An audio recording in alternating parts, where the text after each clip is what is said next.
if you come away with nothing other than this one point, I have succeeded with this presentation, and the point is this.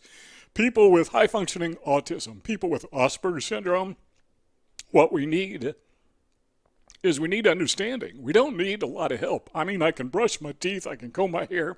Don't do it very well, but I can comb my hair, I can dress myself, I can drive a car, I can do everything that a neurotypical person can do. Now, I've got some shortcomings. I can't socialize well. I understand that.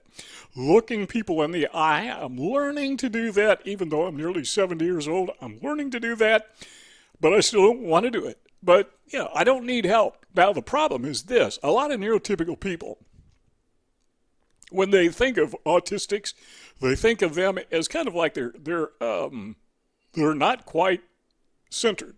They're not quite on the road. They're like they're driving in the ditch, and they want us to get back on the road. So they're going to try to get us on the neurotypical road. But that's not us. That's my opinion. So we really don't need help getting back on your road. We just need to have your understanding that we've got our own road, we got our own path, we have our own direction that we're going. We are a little bit different, but we're okay. We need understanding. So if you want to help a person who is autistic, high-functioning autism, we have for you 9 points. Number one, you need to understand that everybody needs help, some kind, some way. I'm thinking what it would be like to be on a deserted island somewhere, and I am the only person on the island. I'm thinking that probably I would not survive very long. It's got nothing to do with autism. It's just that everybody needs some help. What did you eat today? You had what, dinner, breakfast, lunch, supper, dinner, whatever you want to call it. Where did that food come from? Chances are you didn't grow it yourself, you didn't plant the seed yourself, you didn't process it yourself. We all need help. That is kind of obvious. So the point that I'm making here, I think I'm trying to drive home, is people with Asperger syndrome need help, but not because we have Asperger syndrome. What we need, again, is just understanding. Number two is be sensitive to sensitivities. And by that, I simply mean don't necessarily cater to the fact that we are autistic, because it comes across as being patronizing and condescending. Understand that you're going down your road and we're going down our road, and the fact that we're on a different road doesn't mean we're on the wrong road. It means we're just different, and that's not necessarily a bad thing. Because we are in the minority doesn't mean that our road is less traveled and therefore it must be the wrong road. Who knows? Maybe your road is the wrong road. Maybe it'd be better if everyone were autistic. Now you're thinking, no, that would not be good, right? Well, it's not good if everyone is neurotypical. So we need understanding. Again, I can't overemphasize that. So be sensitive to our sensitivities. So we are kind of sensitive to certain things, certain slights and whatever. Just be sensitive to it. But don't try to fix it. Number three is understand that we do have sometimes what are called meltdowns. You're familiar with that. And sometimes we have what is called a shutdown. And I'm assuming you're familiar with that. That's where you just don't want to talk to anybody, which for me is probably 99.9% of the time. I'm just not a talking person. I'm not a conversationalist. I'm not somebody who likes to socialize a lot.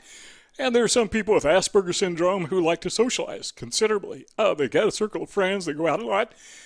That's just us. So, but sometimes we do shut down, even those who like to be social. Some of us do, most of us do have meltdowns. That's who we are. So you need to understand, and that's the key word again, is understand that is who we are. That's who I am. Number four is this, and I talk about this in a lot of different videos, and that is, please do not mislabel us. That's hard to do because most people don't understand autism. They don't even know it exists. I mean, they've probably heard the word, but they have no idea what it is. Now, I know that because for most of my life, I'm nearly 70 years old. For most of my life, I heard the word autism at some point, but I had no idea what it meant. Even though I was autistic, I knew I was a little bit strange relative to other people, that, you know, I was kind of outside the norm, and I knew that people saw me that way, but I didn't know what autism was. I didn't know there was a label for it. I didn't know there was a name for it. I didn't know it was a syndrome, Asperger syndrome. I had no idea. Well, I found out, but here's the problem.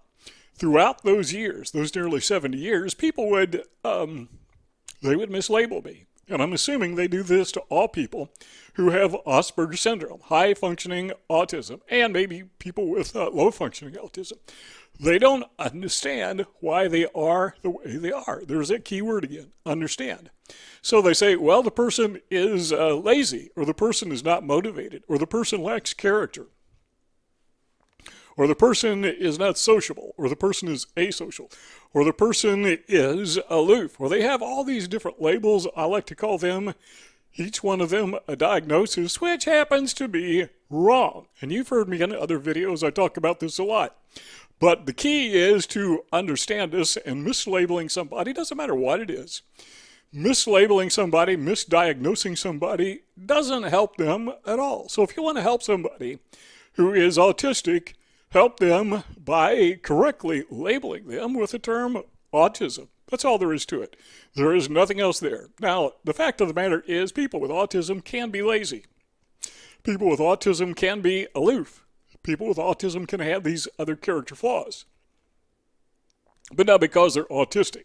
And when you start to confuse autism with those so-called character flaws, that is where we get into trouble, because that misdiagnosis means we take the correct diagnosis and we just set it aside and we just totally, completely miss it. It's kind of like somebody who has, say somebody who has an aneurysm, a brain aneurysm, and it's misdiagnosed as a minor headache, a migraine headache.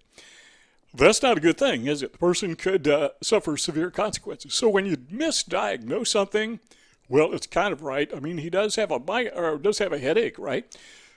That's not good enough. So we got to make sure that we don't mischaracterize or misdiagnose people with autism.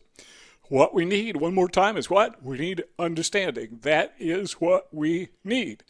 So number 5 is this: don't overanalyze. And that kind of goes back to what we just talked about. Because what happens is you observe somebody, now that you know they're autistic, and you observe their behavior. And sometimes I do this. And you're thinking, you know, he does that because, well, he's autistic. It's kind of like a cop-out. Well, he has Asperger syndrome. That's why he does whatever it is he does. Sometimes what we do has nothing whatsoever to do with autism, has nothing whatsoever to do with Asperger syndrome, nothing to do with high-functioning autism. It's just that something totally separate. But when we overanalyze and start attributing every little feature of our personalities and of our behavior to autism, that's not understanding. That's not helping. That is a misunderstanding. That is taking the wrong path. If you want to help us, don't overanalyze us. Number 6 is understand that groups are stressful. If you know anything about autism, you understand this, because this is kind of like the single thing that ties all autistics together. Everybody with Asperger syndrome seems to have this challenge, and that is being able to socialize. It's like something is missing in our brains. They call that, mind blindness. I mean, it's literally something that is not there. It's neurological. So you can't teach us to do something. It's kind of like taking a blind person and teaching the blind person to see. Can't do that because he doesn't have any eyes, right? Or he doesn't have the physiology to see, whatever that missing physiology is. So you could teach him to function in a seeing world, but he's still going to be blind, right? Now, there may be some medical resolution to that, but with autism, that's the end of the analogy. There is no medical resolution. And I'm not sure there even needs to be, or that we even want to be fixed, because, people with autism contribute a lot to humanity. Virtually everything that's ever been invented, with a lot of exceptions, I understand, but virtually everything that has ever been invented has been invented by people with autism, people with Asperger syndrome or something like it. So you need to understand that, yeah, groups for us are very stressful. We don't know what to say. We don't know when to say it. And when we are forced in that situation, what happens is we say the wrong thing at the wrong time, and everybody is aghast. Or maybe they think this guy's a little bit weirder than we thought he was originally. So what we do typically is we take the safe way out and we just keep quiet. We just don't risk it. And you say, well, go ahead and take a chance. Well, I've been doing that for 70 years, and I find every time I do that, it doesn't work out well. So the point of that is, if you want to help people with Asperger syndrome, people with autism, you need to understand this. And one of the parts of understanding people with autism is to understand the social circumstances, that groups are very stressful.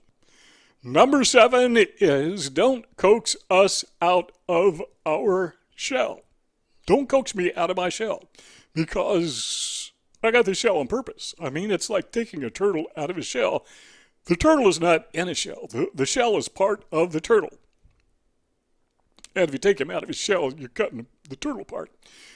Understand that people with autism may appear to be in a shell, but no, they're not in a shell. That's part of their protection. So don't try to coax us out of our shell, because the shell is there on purpose. So it is kind of, it's something akin to, or more akin to confusion than shyness. And it could be shyness, who knows. But there is a school of thought in neurology related to autism where some of the synaptic connections in our brains just stay put. In the normal brain, as the brain matures, some of these synaptic connections, they just go away. It's called autophagy. They just disappear. But with a person with autism, the hypothesis goes is many of those synaptic connections don't disappear. They just stay there. So we have too many synaptic connections in our brains. That leads to confusion. So here you go. You walk up and you start to talk to somebody, or somebody comes up more likely and starts to talk to you. I'm saying a person with autism.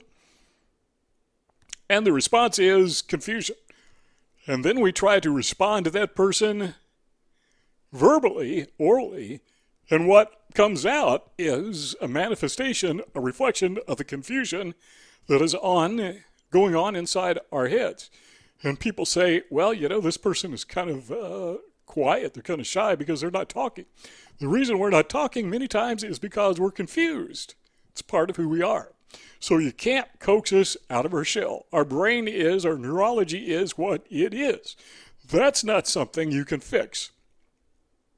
And maybe someday in the future, science will progress to a point, if that's a real problem, where they can fix it. But I got to tell you, I don't want to be fixed.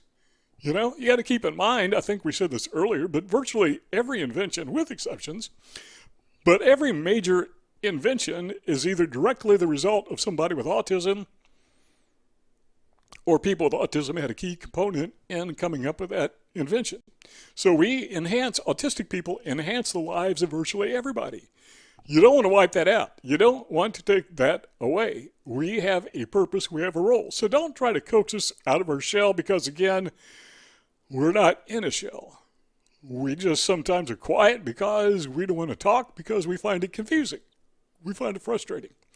Number 8 is don't call me. Text me.